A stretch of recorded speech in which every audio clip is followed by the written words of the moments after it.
একদিকে বলছেন খালেদা জিয়া তার পক্ষে ছিলেন, তারেক রহমান তার পক্ষে নন, সেজন্যেই তিনি মনোনয়নটি পাননি।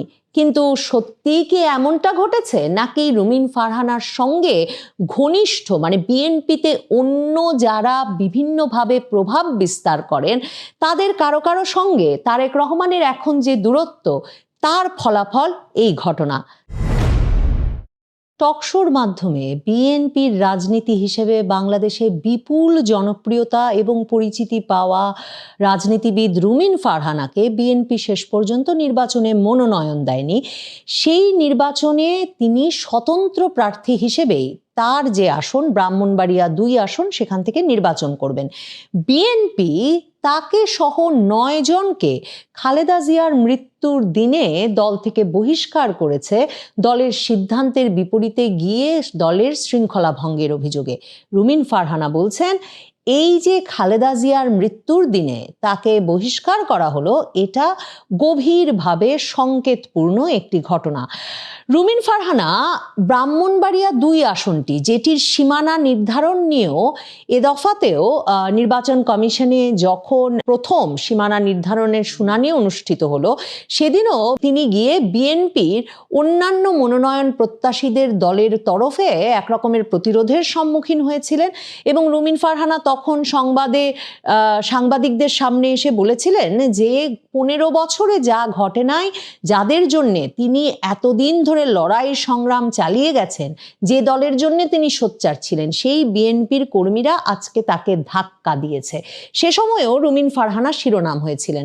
রুমিন ফারহানা কিন্তু 2018 নির্বাচনের আগে থেকেই ওই এলাকায় গিয়ে বাড়ি ঘর করে সেখানে নির্বাচনী প্রচারণা চালাতে থাকেন এবং সেখানে জনসংযোগ করতে থাকেন, তার নেতাকর্মী তৈরি করতে থাকেন, অনুসারীদের তৈরি করতে থাকেন। এবং 2018 নির্বাচনের আগেও তিনি সেখানে মনোনয়ন প্রত্যাশী ছিলেন। সেবারেও তিনি দলের মনোনয়ন সেখান থেকে পান না। সেবার আব্দুস সাত্তার উকিলকে বিএনপি মনোনয়ন দেয়।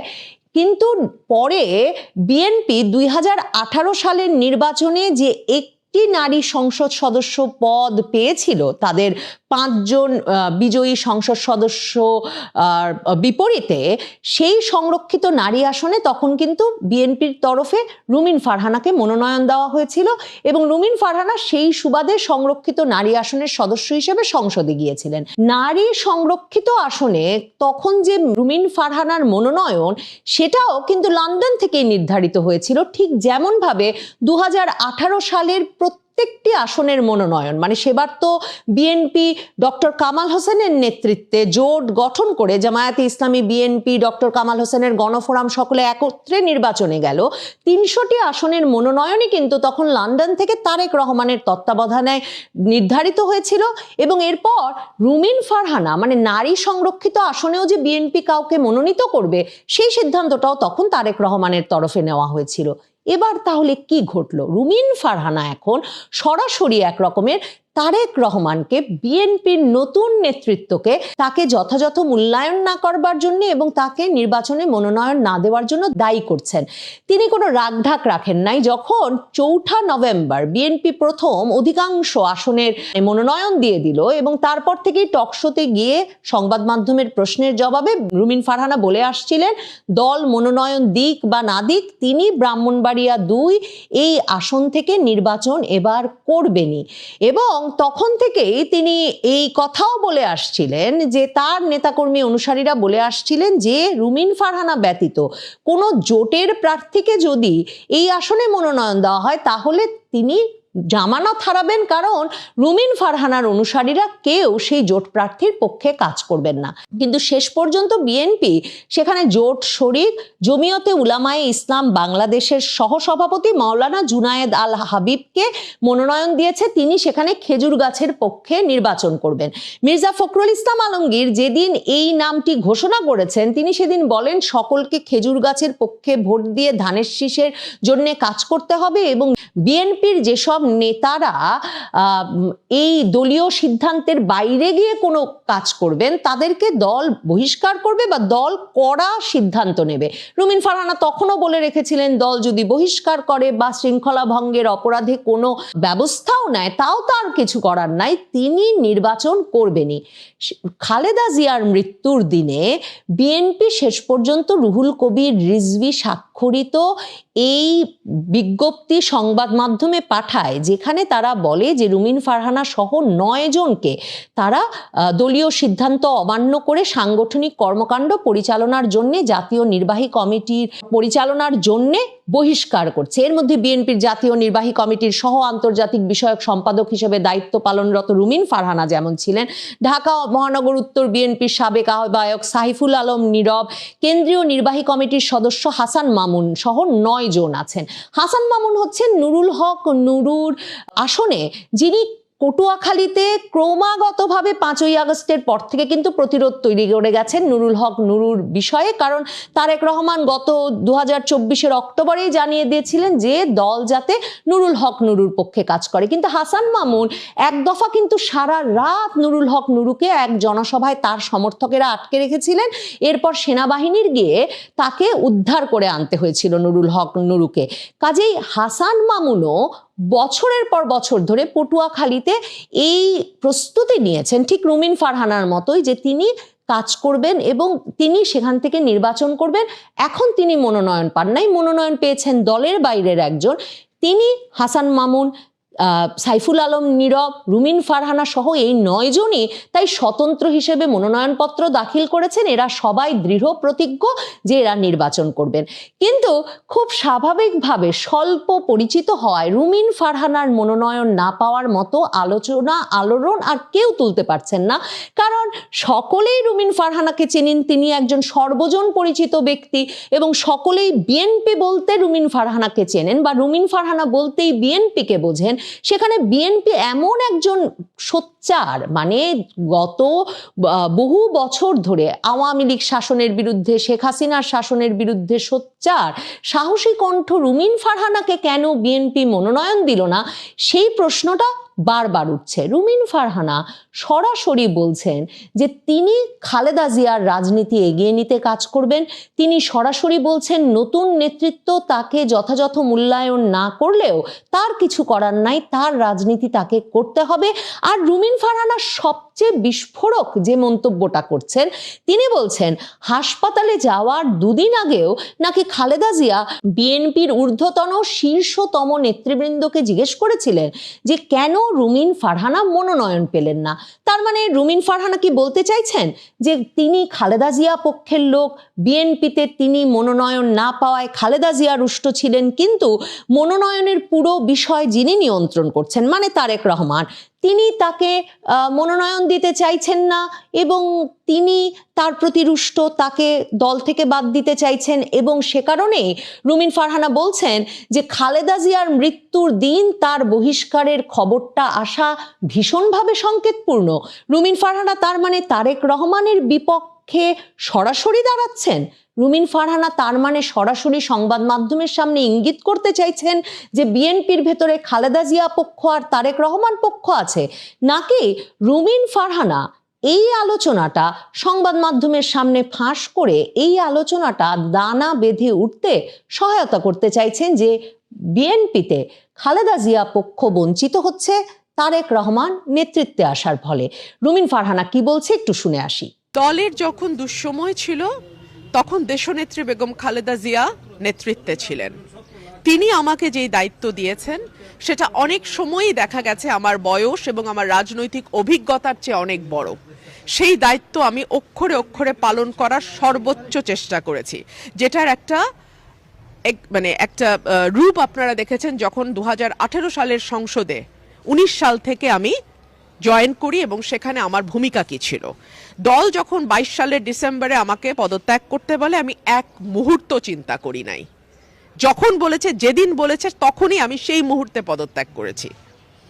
এরপরে দল যদি মনে করে নতুন নেতৃত্ব, তাকে আমি স্বাগত জানাই, যে আমার service is no longer required, that's okay, fine. Rumin Farhana সংবাদ মাধ্যমকে বলেছেন যে আপসহীন নেত্রীর চলে যাওয়ার দিনেই তার বহিষ্কারকে তিনি মোটেও কাকতালীয় বলে মনে করেন না। রাজনীতিতে আপোষ না করে একা দাঁড়িয়ে যাওয়ার শিক্ষা তিনি খালেদা জিয়ার কাছ থেকে পেরেছেন। খালেদা জিয়াকে আপসহীন নেত্রী উল্লেখ করে রুমিন ফারহানা বলেছেন যে আমি আমার রাজনৈতিক অভিভাবককে হারিয়েছি, যার আদর্শে রাজনীতি করেছি, উজ্জীবিত হয়েছি এবং যার আদর্শ অক্ষরে অক্ষরে পালন করে আমি রাজনীতি করেছি, তিনি আজ চলে গেলেন। এবং তিনি যেদিন 23শে নভেম্বর হাসপাতালে ভর্তি হয়েছেন তার আগে 20শে নভেম্বরেও আমার কথা বলেছেন। তিনি বলেছেন আমাকে মনোনয়ন দেওয়া হলো না কেন, আমি শুধু এটুকুই বলবো। এবং রুমিন ফারহানা বলছেন আমার যে বিদ্রোহী প্রার্থী হওয়া এইটাও এক ধরনের আপোষহীনতা, জোয়ারের বিরুদ্ধে একলা দাঁড়ানো, এটা আমি আমার নেত্রীর কাছ থেকে শিখেছি। আপোষ না করে একা দাঁড়িয়ে যাওয়া আমি উনার কাছ থেকে শিখেছি। একদিকে 2024-এর 5ই আগস্টের পর থেকে প্রায় 7 থেকে 8 হাজার কর্মীকে নানা রকম শৃঙ্খলা ভঙ্গের দায়ে বিএনপি বহিষ্কার করেছে। নির্বাচনে এরকম রুমিন ফারহানা সহ বিএনপির একনিষ্ঠ অনেক কর্মীরা আছেন যারা বিভিন্ন আসনে মনোনয়ন না পেয়ে এখন স্বতন্ত্র হিসেবে মনোনয়নপত্র দাখিল করেছেন। রুমিন ফারহানার মনোনয়নপত্র বৈধ হয়েছে, মানে তারা নির্বাচনেও অংশ নেবেন।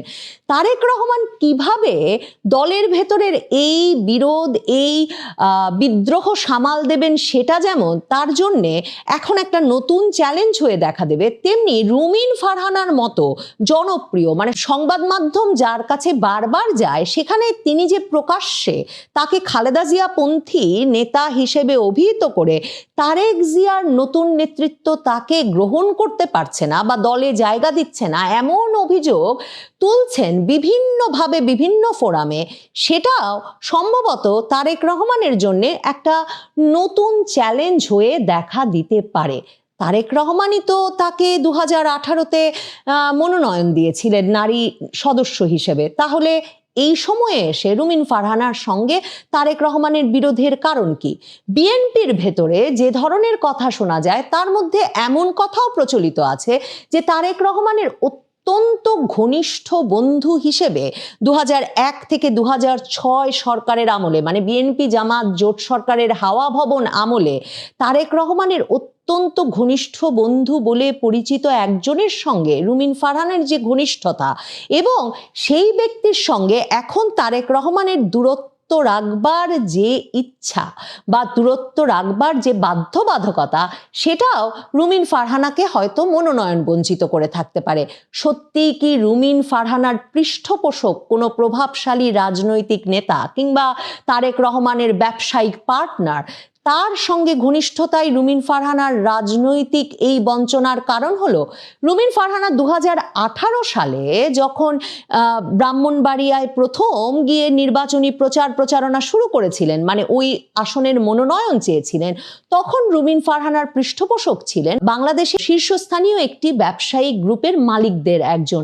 সে সময় তারই দর কষাকষিতে কিন্তু সরাসরি মনোনয়ন না পেলেও নারী সংরক্ষিত আসনটি লন্ডন থেকে রুমিন ফারহানার জন্য নিশ্চিত করা হয়েছিল। তাহলে রুমিন ফারহানা একদিকে বলছেন খালেদা জিয়া তার পক্ষে ছিলেন, তারেক রহমান তার পক্ষে নন, সেজন্যেই তিনি মনোনয়নটি পাননি। কিন্তু সত্যিই কি এমনটা ঘটেছে, নাকি রুমিন ফারহানার সঙ্গে ঘনিষ্ঠ, মানে বিএনপিতে অন্য যারা বিভিন্নভাবে প্রভাব বিস্তার করেন তাদের কারো কারো সঙ্গে তারেক রহমানের এখন যে দূরত্ব, তার ফলাফল এই ঘটনা? তারেক রহমানকে দেশে 17 বছর পরে ফিরে আসবার পর সম্ভবত নানা সমীকরণ নতুন করে মেলাতে হচ্ছে। এর মধ্যে কোনো একজন সুপরিচিত নেত্রীর এমন অভিযোগ তোলা যে তিনি তার মায়ের পক্ষে বলেই তার পুত্রই তাকে দল থেকে বহিষ্কার করে ছাড়লো, এবং সেটা কোনো কাকতালীয় ব্যাপার নয়, বরং গভীর সংকেতপূর্ণ। এ ধরনের অভিযোগ বা এ ধরনের গুঞ্জন দলের ভেতরেই সম্ভবত সামাল দেওয়া বা ধামাচাপা দেওয়া তারেক রহমানের মতো এত বিশাল দলের নতুন নেতার জন্যে হয়তো এই সময়টায়, নির্বাচনের সময়টায় অস্বস্তিকর হয়ে উঠতে পারে। রুমিন ফারহানা নির্বাচনে জিতে আসতে পারেন কিনা ধানের শীষ ছাড়াও তিনি হাঁস প্রতীক চাইছেন, নাকি ব্রাহ্মণবাড়িয়া আসনে খেজুর গাছে ভোট দিয়ে বিএনপির নেতা কর্মী অনুসারী সমর্থকেরা শেষ পর্যন্ত ধানের শীষকে শক্তিশালী করে, সেটা দেখবার জন্য